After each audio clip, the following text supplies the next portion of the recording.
É com grande emoção que eu venho a essa tribuna. Ontem, o Brasil inteiro comemorou os 20 anos do Plano Real.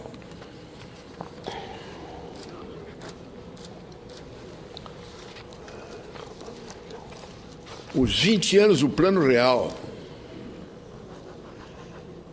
que foi um acontecimento, à época, sem maior expressão, mas que hoje, 20 anos passados, podemos dar o devido valor àquele plano. Ora, meus irmãos, foi exatamente no dia 1º de julho de 1994 que entrou em circulação o Plano Real, a nova moeda de nosso país. Foi recebido com grande interrogação, grande dúvida, grande perplexidade e grande medo. Já tinham sido tantos os planos. Plano Cruzado, o Plano Cruzado Novo, na época do governo Collor, seus dois planos também decepcionantes. Mas o que eu gostaria de salientar em primeiro lugar, o que eu gostaria e acho que no momento que nós estamos vivendo, quando exatamente há 20 anos,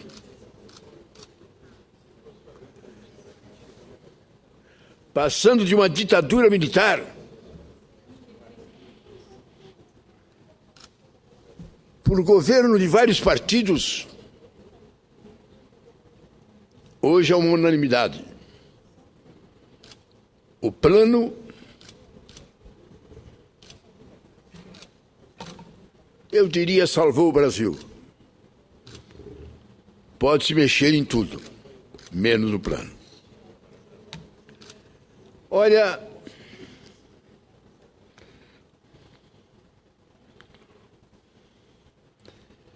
o Plano Real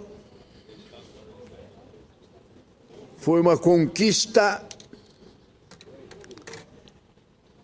que deve ser salientada nesse momento. E quando estamos iniciando uma caminhada para escolher um presidente da República para os próximos 4 anos, quando estamos a debater o que fazer, o que propor, que ideias, que propostas, quando a gente vê esse ambiente preocupante dessas candidaturas que surgem, que retroagem, que se misturam, essas legendas que parecem confetes de Natal, pulando e trocando de lado a cada momento. Quando se pergunta o que cada candidato vai fazer, que proposta apresentará,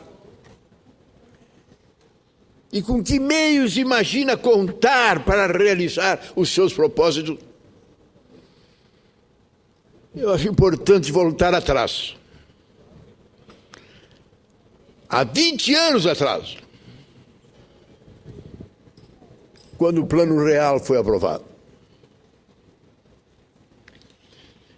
nós já tínhamos vivido euforia enorme. O presidente José Sarney fez um esforço enorme e apresentou o seu projeto. O Plano Cruzado fez um sucesso imenso. Grandes vitórias a candidatos a governador, senador, deputado. presidente Sarney era endeusado no Brasil. Ministro da Fazenda dele, o senhor Funaro, Deus o tenha, homem de bem, competente, capaz, as pessoas beijavam a sua mão quando encontravam. Meses depois, voltava a inflação subindo pelo elevador e se acrescentava um novo plano aderindo a esse primeiro, Cruzado 2, que também fracassou. E a inflação, no período do presidente Sarney, chegou a níveis impressionantes, a percentuais que praticamente mudavam de dia para dia. A cada mês, um salário dobrado, mínimo necessário.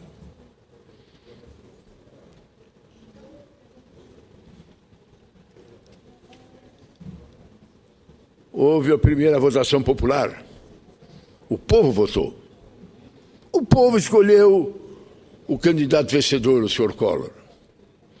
E o senhor Collor também apresentou um plano revolucionário, tanto quanto os anteriores, feito em segredo, em secreto, pelo governo. O governo e a sua equipe econômica se reunia, fechava-se e lançava em manchete o Plano Salvador. O Plano Collor foi mais grave, a queda mais dolorosa.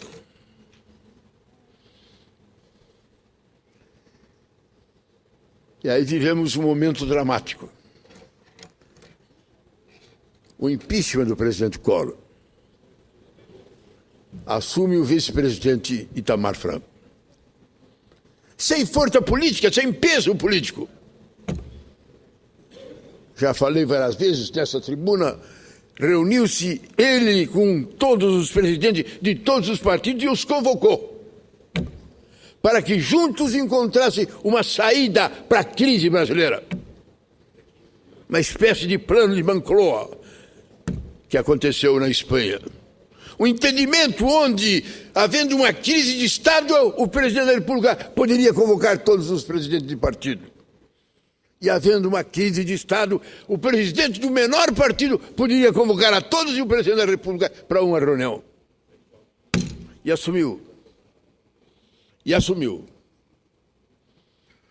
E no seu governo designou-se uma comissão. Seu ministro da Fazenda, Fernando Henrique Cardoso, e vários dos técnicos que, inclusive, já tinham trabalhado nos planos anteriores,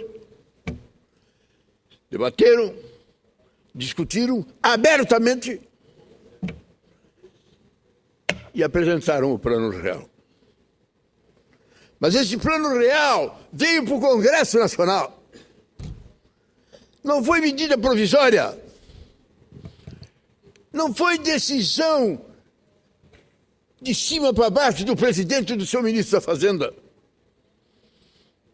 Veio aqui. E suou para ser aprovado. Na Câmara e no Senado, um dia um ministro, outro dia outro ministro, de manhã, de tarde, de noite, debatendo com a sociedade, com o parlamento, emendando, alterando, modificando, se chegou aos termos ideais do Plano Real. E o plano foi lançado. Sem pompa, foi lançado. Está aí, há 20 anos, servindo o Brasil. Mas o que eu quero salientar nesse momento, dentro desse Plano Real, desses 20 anos,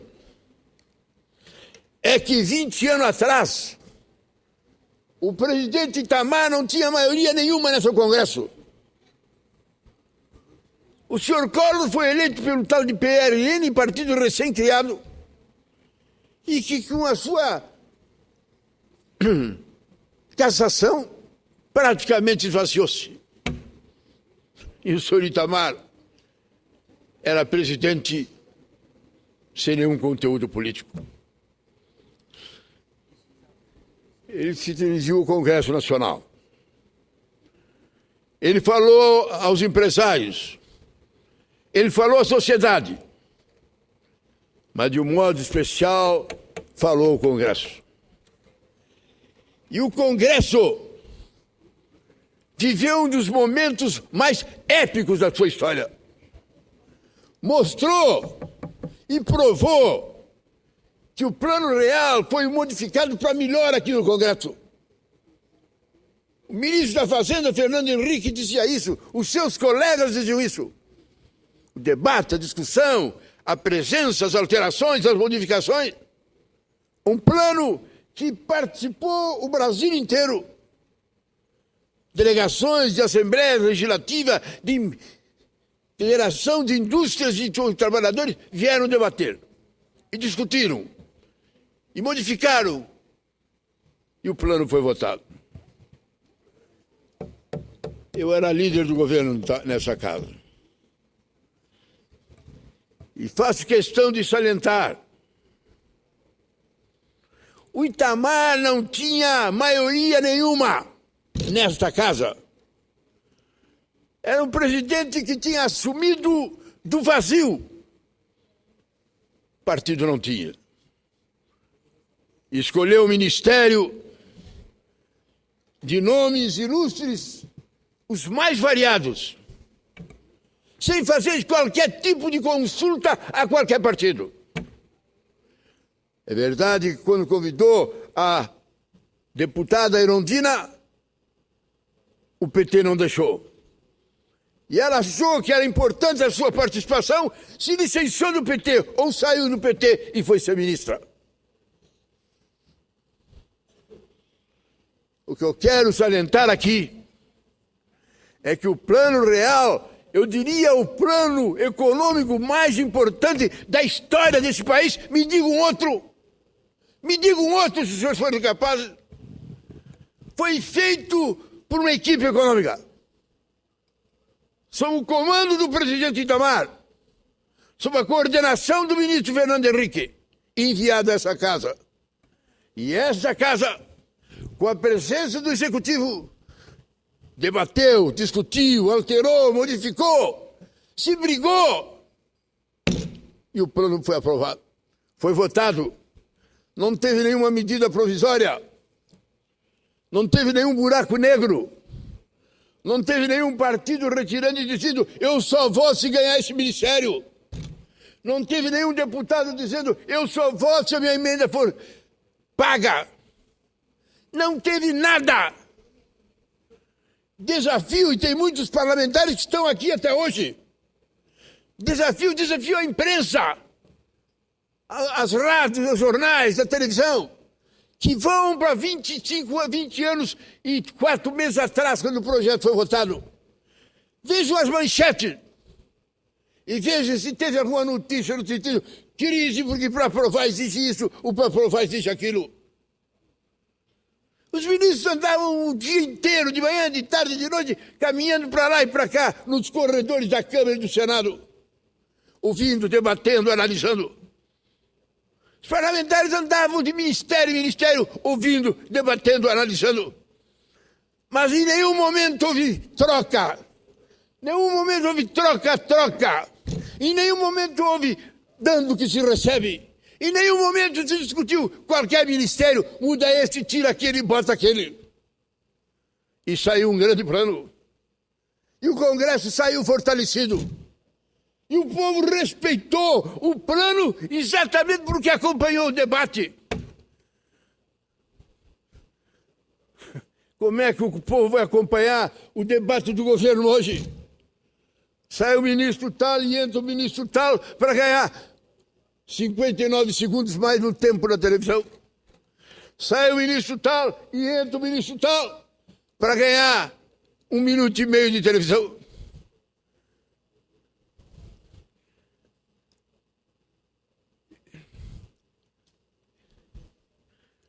uma das páginas mais bonitas da minha modesta vida pública. Foi na liderança do governo acompanhar dia e noite a tramitação desse projeto.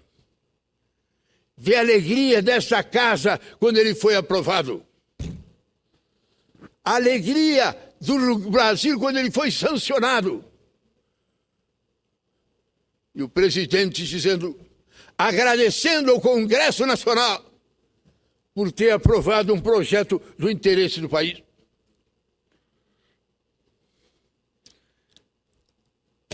Eu pediria aos candidatos à presidência, são muitos, ilustres e brilhantes, com muita capacidade e muita vontade de acertar. Eu lhes apresento essa página da nossa história, no plano real. Revistas, estou aqui com a Veja, por exemplo, embora não citando o nome do Itamar, não importa, mas que dá o respeito e a importância à votação do projeto. E dizendo o que significam os 20 anos da sua votação.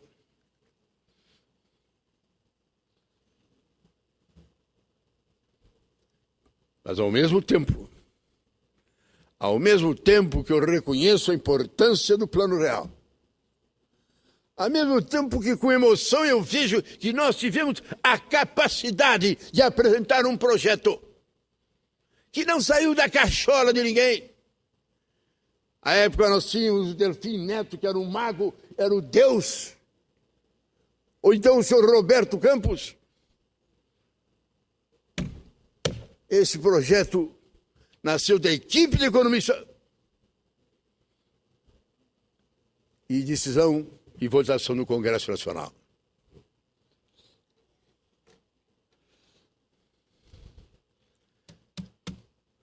Quando esse Congresso veio a essa casa, o senhor Itamar Franco não tinha apoio nenhum. Fechado. Não é essa a minha base. Os partidos estavam vivendo um tempo de abertura, de estudar o caminho para onde ir e o que fazer.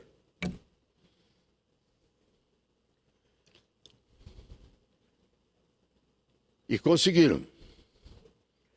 Por isso que eu digo, meus irmãos, a gente culpa o Congresso porque o deputado tal, o senador tal, trocou o voto por uma emenda.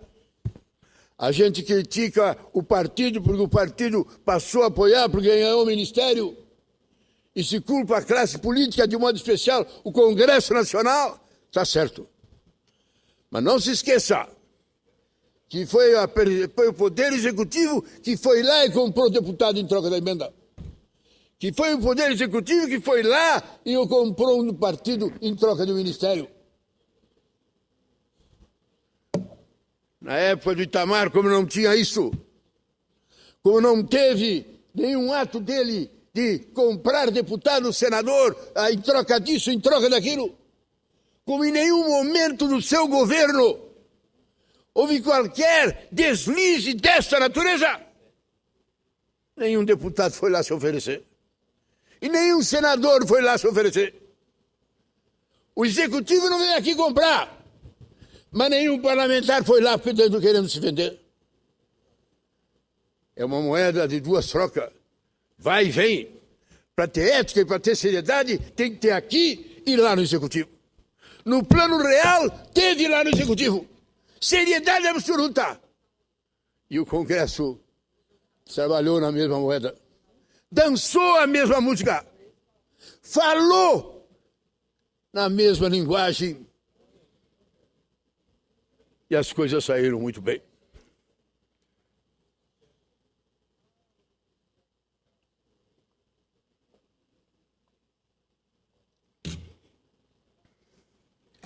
É verdade.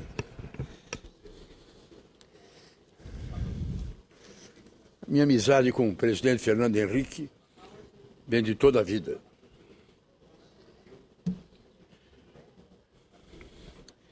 Tivemos a honra, inclusive no Palácio do Piratini, lá no Rio Grande do Sul, onde ele recebeu a comenda mais valorosa de nosso Estado.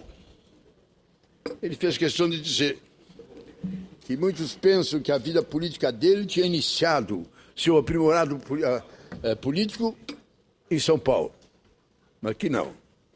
E tinha nascido lá no Rio Grande do Sul, no Instituto de Formação Política, órgão criado pelo MDB do Rio Grande do Sul, quando nenhum partido falava em fundação, nem instituto, nem coisa nenhuma. É verdade. É a nossa verdade, vem daquele tempo. E andou por aí afora. Mas eu vejo agora, eu não tenho a competência de Vossa Excelência, senador Requião. Eu não tenho. Mas veja a nota linda do Fernando Henrique. FHC alfineta Lula e Dilma, em celebração aos 20 anos do Real. Por ocasião das comemorações dos 20 anos do Plano Real, o ex-presidente Fernando Henrique Cardoso divulgou em sua página no Facebook um áudio em que celebra a data e alfineta o presidente Lula, que chamou de descrente, e a presidente Dilma, que acusou de estar com dificuldades em manter a estabilização da moeda. Em 1º de julho, continua a nota, de 1994, o real começou a circular no país. A mudança era parte do Plano Real, lançado meses antes, para tentar controlar a inflação. Considerado bem-sucedido, o plano freou a inflação após quase 10 anos de tentativas. Senador Requião, só ouça essa parte, por favor. O discurso de Fernando Henrique, abre aspas, no dia 1º de julho de 1994, lançamos uma moeda nova no Brasil, o real, fruto do esforço enorme da equipe econômica que eu liderava, o Fernando Henrique, que eu liderava como ministro da Fazenda, e tinha o apoio do presidente Itamar Franco como presidente da República. O país estava cansado da inflação, 20%, 30% ao mês. Meu amigo Fernando Henrique, cá entre nós vamos ao contrário. O Itamar não tinha confiança de Vossa Excelência.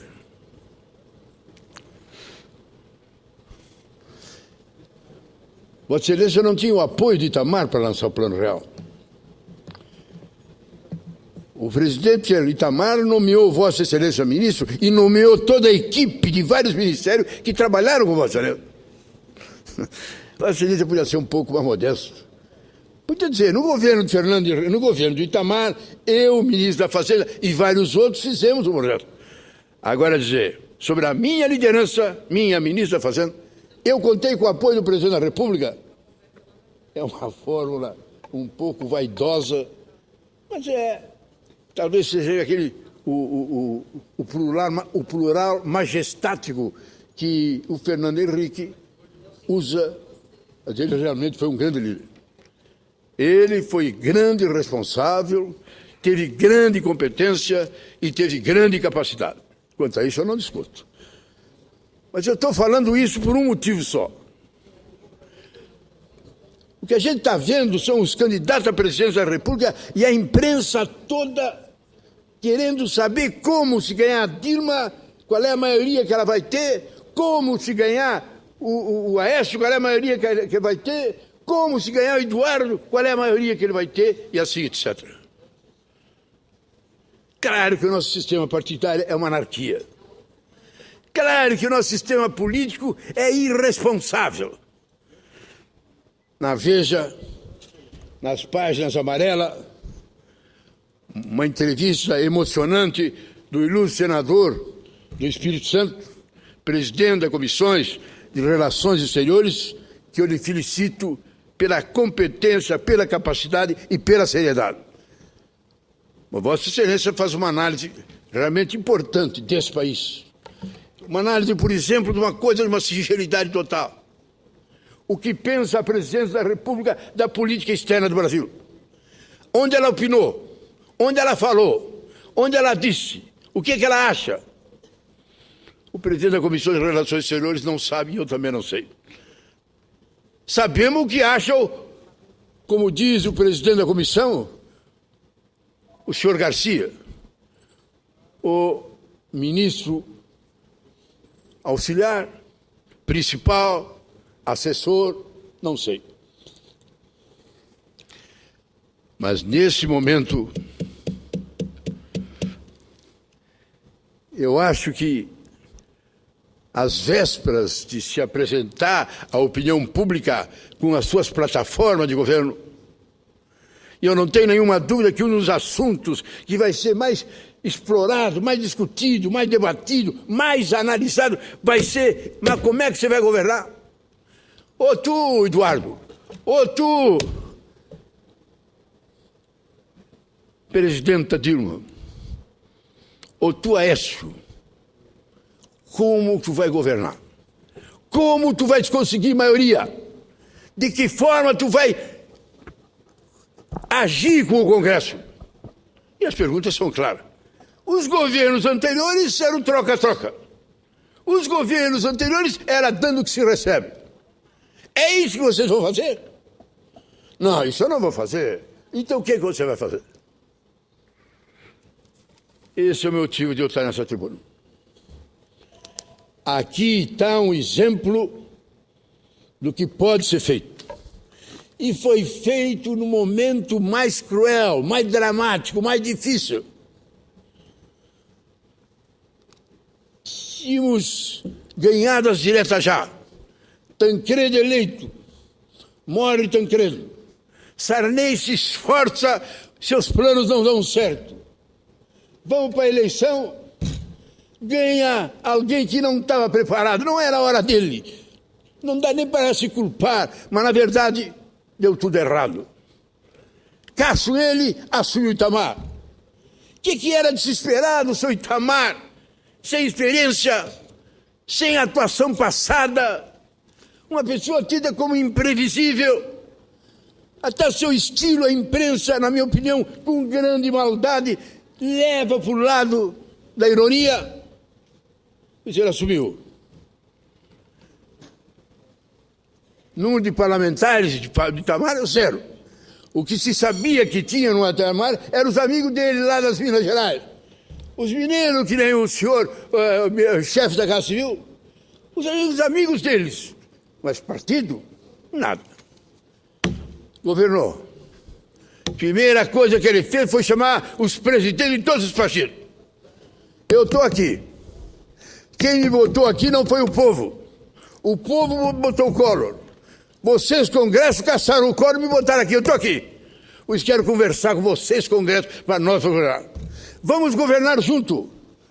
Onde tiver uma crise que eu errei, me chamem e vamos debater todos, com todos os partidos.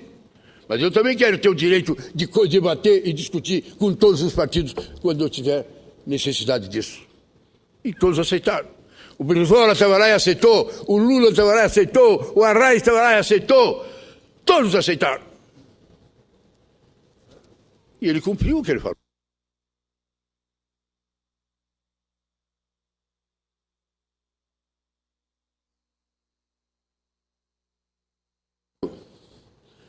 Que era ministro Sarney, lançou o plano real, o plano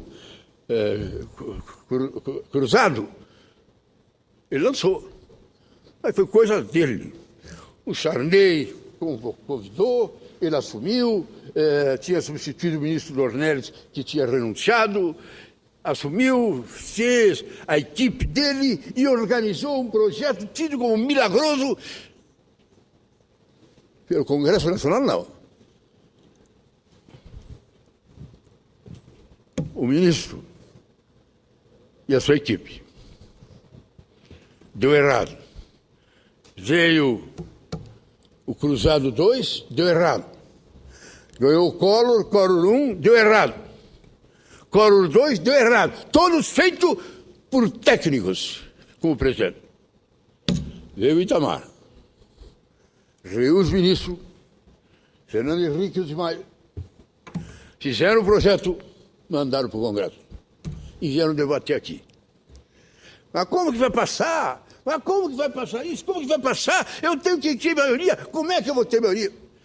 Eu, líder do governo, não procurei nenhum senador. Não fizemos nenhuma bancada para aprovar o Plano Real. Ele foi debatido, discutido, ponto por ponto, vírgula por vírgula. Excelência, permite? Tu estava aqui, não estava? Eu estava aqui, e se me permite, Vossa Excelência... Por isso que eu quero dar a palavra a Vossa Excelência. Casualmente, está aqui um senador extraordinário, já naquela época estava aqui. O senador Suplicy estava aqui. E eu faço um apelo para que Vossa Excelência faça uma análise do que eu estou dizendo certo, o que eu estou faltando com a verdade. Eu quero dar o meu testemunho. Em 1994, eu estava no exercício do meu primeiro mandato como senador, pois fui eleito em 1990. E de 91 em diante, passei aqui a conviver com Vossa Excelência e quero lhe transmitir, Vossa Excelência, para mim, tem sido, ao longo desses 24 anos, acho que o meu maior professor aqui dentro.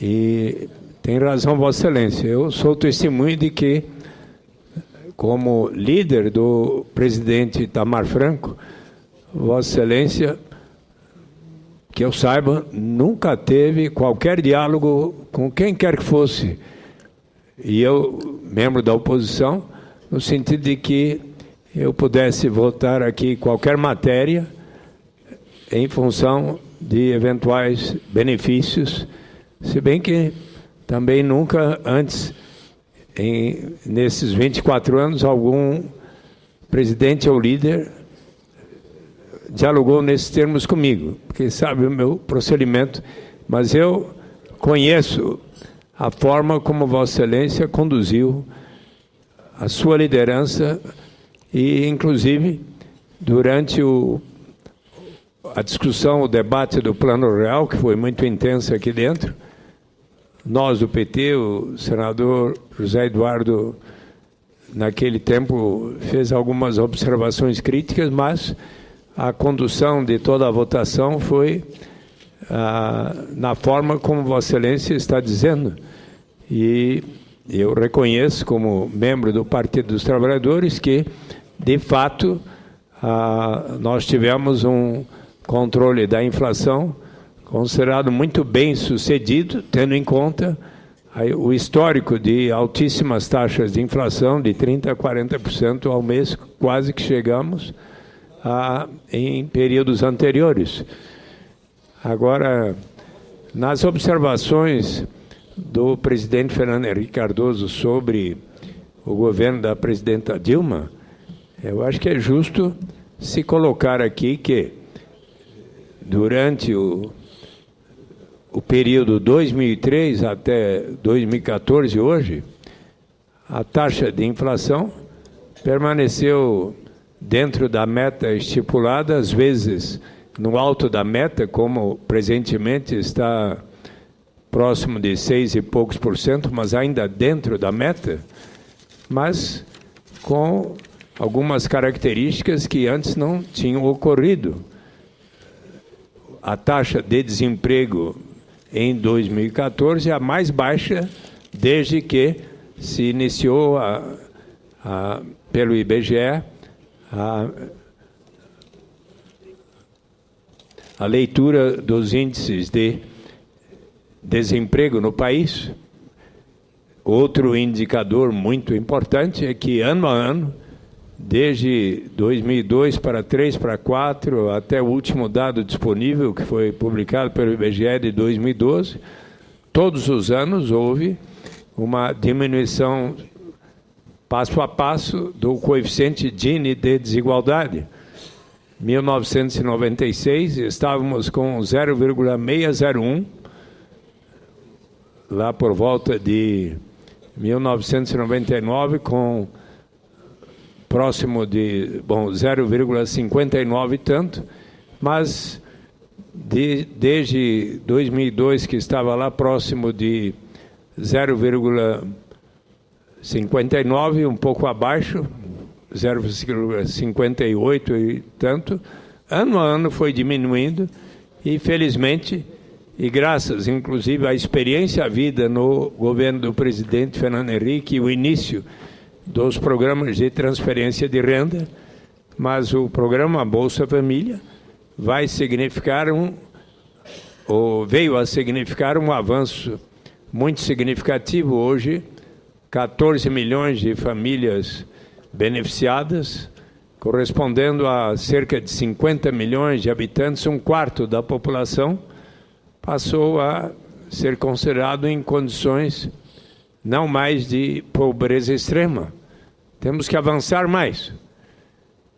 E Vossa Excelência sabe o quanto que eu tenho sugerido à presidenta Dilma Rousseff que ela possa até criar um grupo de estudos para estudar a transição do programa Bolsa Família para um dia, no horizonte, termos o que aprovamos por lei, todos os partidos, no Senado e na Câmara, a renda básica de cidadania.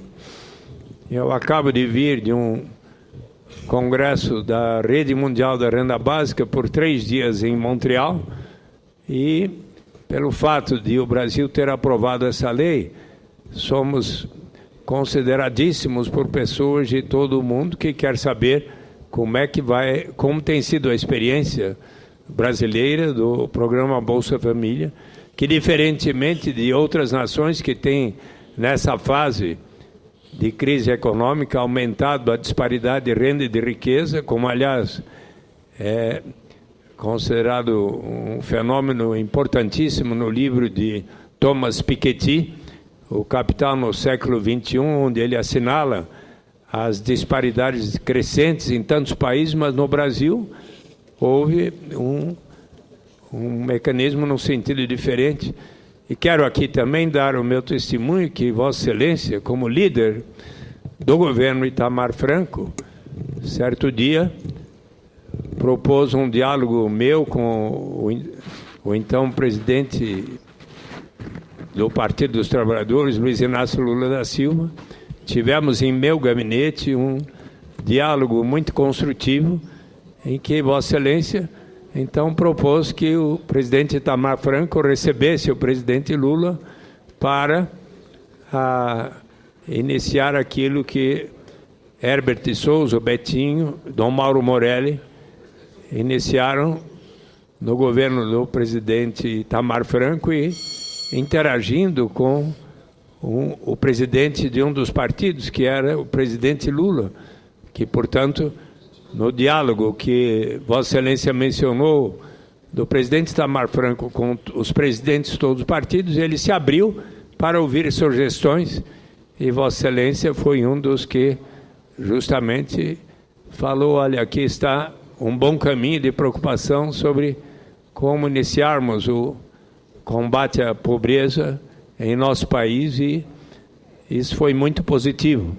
Portanto, quero cumprimentá-lo pela maneira como aqui ressalta o que foram os 20 anos do Plano Real, e bem como ressalta a importância de termos todos os senadores e parlamentares um procedimento tal como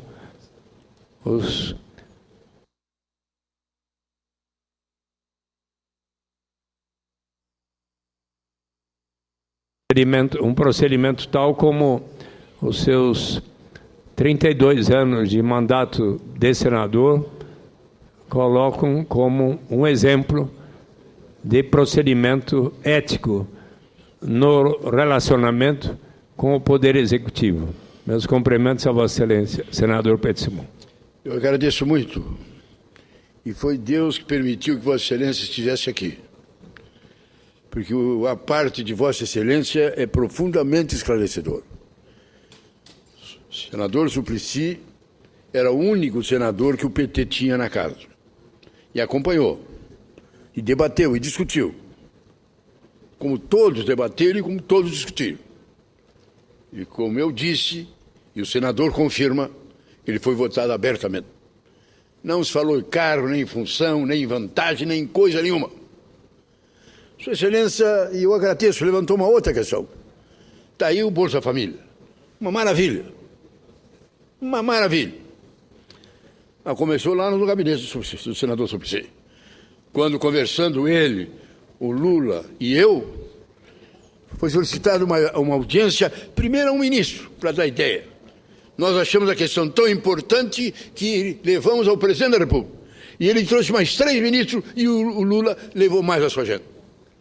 E a coisa foi tão importante, e o Itamar achou tão importante, que lançou já no seu governo o célebre projeto de Fome Zero. E foi buscar o Itamar, reparem, Vossa Excelência, não consultou partido, não falou com A nem com B, um projeto desse espetacular, que podia gerar prestígio, credibilidade, força política para quem quer que fosse indicado. Ele não foi procurar ninguém, foi procurar o os Betinho, conselhos de Betinho. O Betinho, que era um opositor que vivia gozando e esculhambando com ele, criticava o Itamar de tudo que é lado, e o bispo de Caxias, Dom Morelli, que era um homem extraordinariamente ligado ao social. E os dois criaram o problema Fome Zero e levaram adiante. E ele foi adiante no governo do Itamar. E continuou de maneira meia diferente no governo do Fernando Henrique. E se consagrou no governo do Lula. Se o Itamar talvez não tivesse feito nada, não sei se o Fernando Henrique ia inventar, e o Lula daria no seu governo começando. O que, na verdade, ele começou 12 anos depois. Itamar, 8 de Fernando Henrique. Eu estou falando essas coisas porque acho que os partidos no Brasil, pela natureza das realidades, estão se conduzindo muito mal. Também com 33 partidos, como é que a gente vai se acertar? A gente faz uma reunião com os partidos da base para debater. 5 minutos cada um, 10 partidos, é 1 hora. Eu acho que se poderia fazer uma pré-campanha. Se poderia lançar um pré-projeto de entendimento nacional. Naquilo que é praticamente o óbvio, mas vamos ficar no óbvio.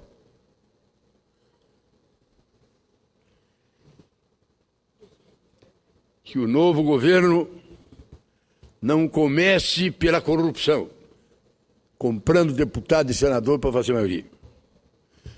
Que não comece, agora são 40 ministérios, quando eram 30 partidos. Estamos caminhando para 40 partidos, vai ter que ir para 50 ministérios. Não comece o governo distribuindo o ministério para o partido político.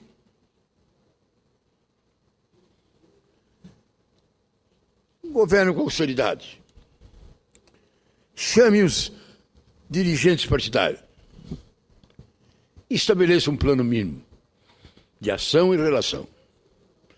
É o contrário do que está acontecendo hoje. Não é de agora, hoje, o atual governo, mas é de uns tempos para cá. Se está partidarizando a máquina política. Os ministérios. Vemos agora o que está acontecendo na Petrobras. Um absurdo. A história que a gente tinha da Petrobras era de um órgão competente, capaz, responsável, que seguia a metodologia das empresas mais modernas no que tinha em tecnologia avançada. Uma revolução com a sua capacidade. Ela, Petrobras, criou o processo de descobrir petróleo em águas profundas, 4.000 metros de profundidade. E, de repente, estoura isso aí. A diretoria tal está na mão do senhor fulano de tal do PCdoB. A diretoria da empresa tal está na mão do ex-senador, ex-candidato a governador do Ceará, indicado sob a conivência de não sei quem.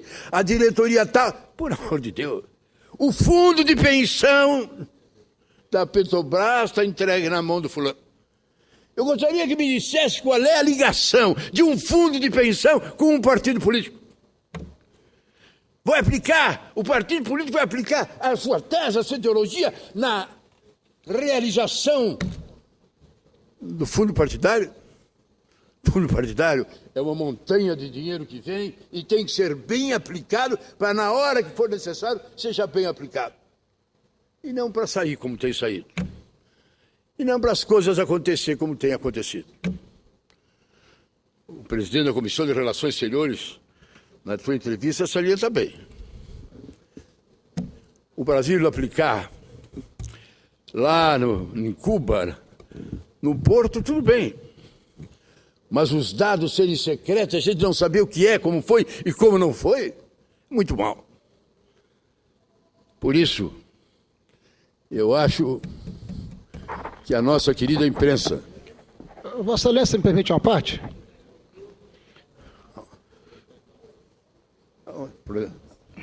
O senador Pedro Simão. Mais uma vez, felicitando pela sua entrevista excepcional na Veja. Excepcional mesmo. Agradeço a generosidade das palavras de Vossa Excelência em relação à reflexão feita e vindo de Vossa Excelência pela autenticidade, pela identidade, pela forma direta com que todos nós e o Brasil o conhecem.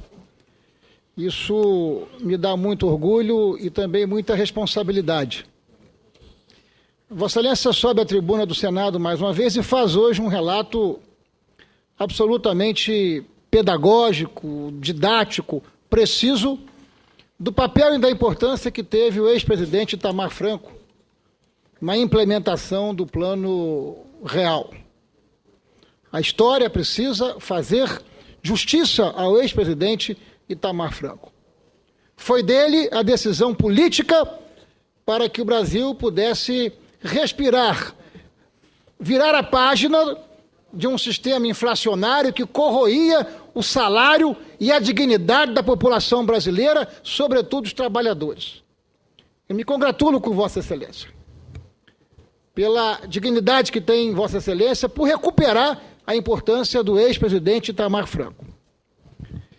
Na próxima semana, nós estaremos votando na Comissão de Relações Exteriores um requerimento para convidar os candidatos à presidência da República para que possam, se desejarem, e nós estaremos franqueando espaço, se esse for o desejo da maioria dos senadores, para que eles possam, na Comissão de Relações Exteriores, declinar quais são as suas estratégias para a política externa. O que pensam os nossos candidatos a presidente da República sobre as escolhas que o nosso país precisa fazer em relação à importância que tem as opções. Quero crer que, trazendo os candidatos a presidente da República, convidando os candidatos para que eles possam, na comissão, apresentar as suas propostas e as suas plataformas, nós estaremos, no âmbito da comissão, dando a nossa contribuição para que essa possa ser uma campanha de debate político sobre os caminhos que o Brasil estará adotando para virar essas páginas de tanta incerteza que nós estamos presenciando nesse ambiente. Mas eu congratulo com Vossa Excelência e agradeço as generosas palavras em relação às nossas reflexões. Vossa Excelência tem tido uma atuação excepcional na presidência da comissão. O gesto assombroso, desassombrado de Vossa Excelência, no que tange a vinda do senador que estava preso num quarto da embaixada por um ano, o gesto realmente dignificante de Vossa Excelência dignificou a nossa casa. Vossa Excelência está tomando uma atitude muito importante. Eu até não posso avançar o sinal. O que eu penso é que é ótimo. O que eu penso é que é positivo. Claro que quem vem à comissão, e claro que se um candidato vier à comissão, talvez tenhamos que fazer num outro local maior, porque muita gente vai ter que comparecer, ele virá para ser saudado, ouvido, respeitado, dizer o que ele pensa. Ninguém vai querer cobrar A ou B, porque ali não é o momento nem a situação. mas que, como diz Vossa Excelência, e sendo um setor dessa importância e desse significado, que diz com relação ao que pensa um candidato com relação à política externa, quando a gente sabe, infelizmente, que hoje no Brasil, quem vai botar isso vai ser a Comissão de Propaganda, de Publicidade, que vai botar e vai escrever e o candidato vai ler. Essa é a grande vantagem que tem os Estados Unidos, quando os dois candidatos, frente a frente, em campanha de televisão, um fala e o outro responde. Vossa Excelência prestará um grande serviço e eu dou integral solidariedade ao que Vossa Excelência está apresentando. Mas o que eu quero dizer, senhor presidente, e devo encerrar, é que a proposta que eu faço é exatamente esta. Eu não falo aos líderes, porque os líderes é difícil se reunirem para sair coisa boa aqui nessa casa. Mas eu faço a proposta que se faça o entendimento. Passada a eleição, antes da posse, reúne-se os candidatos, debate os candidatos, para estabelecer normas de atuação com relação à ética, à seriedade e à condução do governo. Encerro. Senhor presidente, por uma comunicação urgente. Ontem eu fiz um pronunciamento onde eu salientei, em segundo lugar, a hora confusa que nós estamos vivendo na política. Mas a razão de eu ter vindo à tribuna foi dar um voto de louvor ao Brasil pela Copa do Mundo. Ao governo, ao povo, a todo mundo. Foi tanta anarquia, foi tanto combate, foi tantas perspectivas negativas que eu estou vendo um movimento espetacular. Eu acho que nunca na história do Brasil ele vai ficar como está agora, um mês nas manchetes de todos os jornais, rádios e televisões do mundo inteiro. E o povo brasileiro, com a possibilidade, é só o que se vê, de mostrar sua alegria, o seu carinho, o seu respeito, a sua amizade. E eu fiz questão de salientar, de debater, de analisar. Hoje no Jornal do Senado, eu vi a primeira parte, mas sobre isso não vi nada. E eu gostaria, e se lá na redação do nosso Jornal do Senado alguém pudesse ver, que isso aparecesse, não precisa nem publicar o nome do Pedro Simão, mas só para dizer que o Senado está vendo a beleza com que está sendo conduzindo a festa, a maneira positiva com que o povo, com que essa autoridade, com que a polícia, com que todo mundo está fazendo. Eu gostaria. Obrigado a você. Muito bem, senador Pedro Simão, meus cumprimentos, e quero dizer que eu concordo plenamente com Vossa Excelência. Mas me permita aproveitar esse momento na tribuna, eu sei que eu não posso fazer uma parte, dizer que nós aqui todos vamos sentir muito, muito a sua falta se efetivamente Vossa Excelência não concorrer ao Senado. O seu discurso, eu que presido muitas vezes e no meu gabinete, repercute toda vez que o senhor fala na tribuna. E o senhor fala toda semana. É um senador competente, assíduo e está muito bem fisicamente, politicamente. É uma pena, eu quero dizer isso aqui em público, eu saber que Vossa Excelência não vai disputar no Senado. Muito obrigado, senhor presidente.